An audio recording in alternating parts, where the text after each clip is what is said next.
Guys, bakit kaya ngayon ko lang naisip na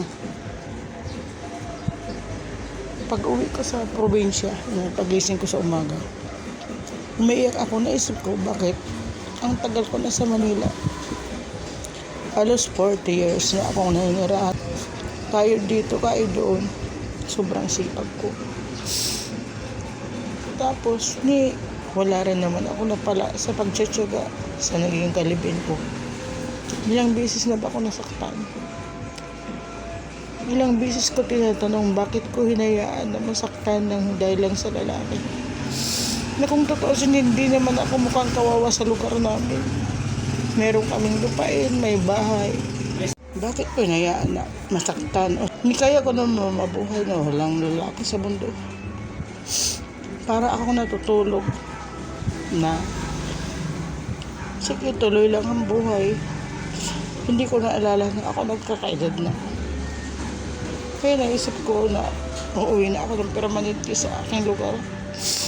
Ang bahay ko doon na binigay sa akin ng mga magulang ko nabubulok na, walang nakatira. May mga nakapaligid na lupain na pwedeng pagyamanin. Kaya mga friends, mga lahat ng nakakilala sa akin, ang pamilya po ng mga kabait ay mga diskarte negosyante. Parang ako lang ang nagmukhang kawawa na hinayaan ko na masaktan ng dahil sa pag-ibig na napakabubo ko na parang natutulog ako na gising. Kaya mga guys, makikilala niyo po kung sino ako. Napakatino po ng pamilya ng mga kabail. Ako lang ang nagpabaya sa sarili ko na hinayaan ko na masaktan ako ng ibang tao. Kaya sinusumpa ko, never na ako masasaktan hanggat ako'y nabubuhay.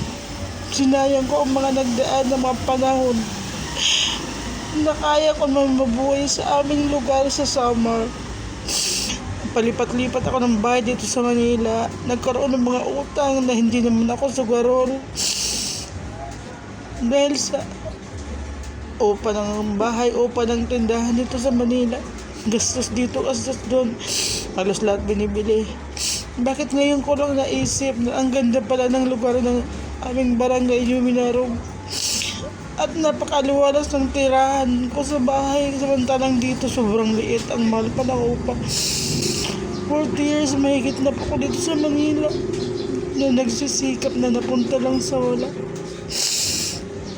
Kaya mga guys, kung sino man ang nagsakit sa akin, mga putang ninyo, ngayon lang ako nagising. Bakit nahayaan kong nilapastangan yung pagkatao ko? Bakit hinayaan ko na nasaktan at umiyak? Wala naman kayo mga kwentang tao. Tingnan nyo mga guys, yung pisto ko dito sa harapan. Maganda sana kasi gilid ng kalsada, pero grabe talagang init mga guys. Yung init ng araw mula yan sa alas 11 ng tanghali hanggang alas 5 yan, hanggang 5 PM. Grabe. Talagang yung mga paninda ko hindi ko mailatag. Yan lang ang butas ng bahay na to. Yan lang sa harapan. Walang hangin na pumapasok kasi may luna rin. Ayan o.